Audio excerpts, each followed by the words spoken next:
Hey, welcome to The Explainer. So today we're going to dig into the key insights from Jolie Jensen's fantastic book, Write No Matter What. This is really a guide for anyone staring down the barrel of a big writing project, whether that's a thesis, a book, or, any major report that feels totally overwhelming. Okay, let's just dive right in with a feeling that, wow, is probably all too familiar.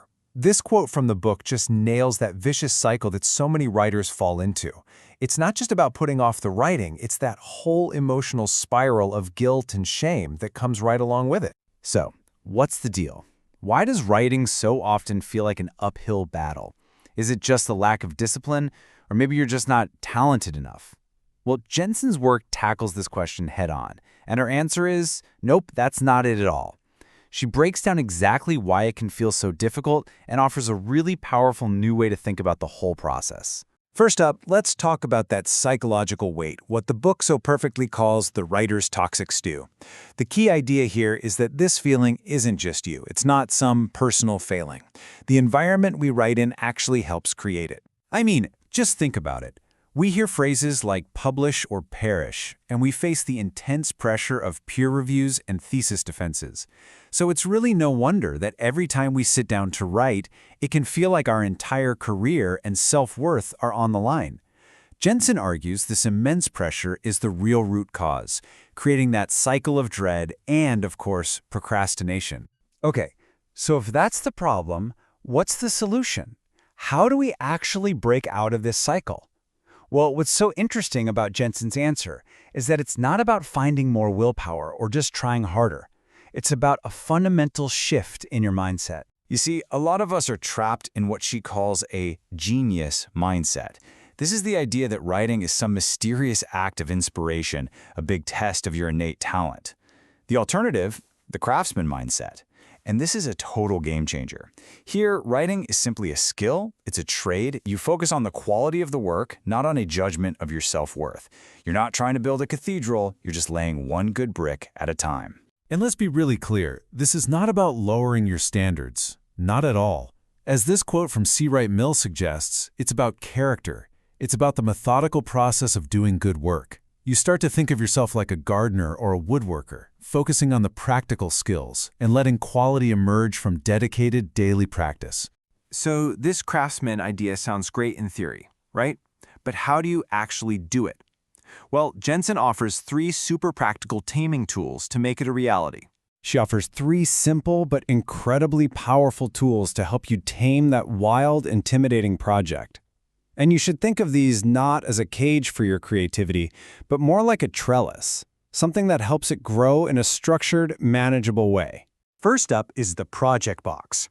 So instead of a chaotic storm cloud of ideas and random files, you create one and only one dedicated container for your project. This could be a real box or a master folder on your computer. Inside, you break the project into tangible pieces, outlines, notes, drafts. This transforms the project from an overwhelming beast into an orderly workshop you can step into and, just as importantly, step out of easily. The second tool is, honestly, it's brilliant. It's all about handling that internal resistance, that negative voice. It's called the ventilation file. This is just a document where you can vent everything.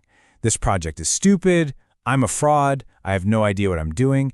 The whole idea is to give those negative thoughts a place to live. That way, they become part of the process instead of an obstacle you have to fight. You write them down, acknowledge them, and then you can get back to work. And finally, there's the 15-minute habit. Forget about those heroic all-night binge-writing sessions. The goal here is consistency through short, regular sessions. I mean, come on, anyone can find 15 minutes, and that's exactly what makes us so powerful. It completely dissolves that classic "I don't have time" excuse before it can even get started. Okay, so you have the craftsman mindset, and you have the tools. Now let's see how they work together to defeat some of the biggest psychological traps in writing, what Jensen calls writing demons or myths. And this one is a monster. It's maybe the most paralyzing myth of all.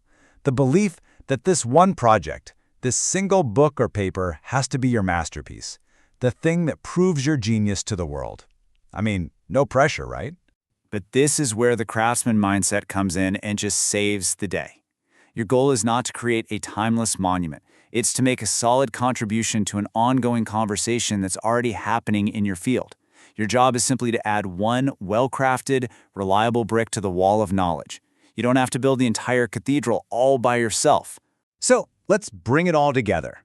What are the key takeaways from all this? It really all comes down to a few key actions. First, change your identity. You are a craftsman, not a genius on trial. Second, tame your project with those 3 simple tools.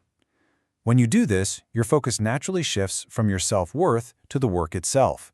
And ultimately, this reframes writing as a calm, steady practice, not some heroic, dramatic battle. And this brings us to the most important question of all. By demystifying the process and managing the anxiety, this whole approach doesn't just help you write more, it can give you the freedom to think and create without that crushing weight of fear. So, let me leave you with this thought. What could you write if you weren't afraid?